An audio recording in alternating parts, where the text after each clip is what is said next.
ये बार्गेनिंग करते हैं इसलिए कस्टमर हमसे कि कुछ टेक्नीशियन भाई हमारे हैं जो कि फ्री में कर देंगे भाई, उनका तो कुछ नहीं आता। पर कुछ टेक्नीशियन भाई अच्छे होते हैं भाई, उन्हें अपना घर भी चलाना होता है, सब कुछ देखना होता है।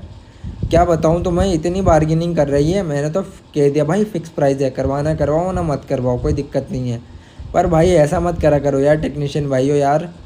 रेट सही रखा करो अपने लिए यार, मेहनत करते हो आप, आपकी हुनर है, आप 1 रुपये में सेल करो या 1000 रुपये में सेल करो,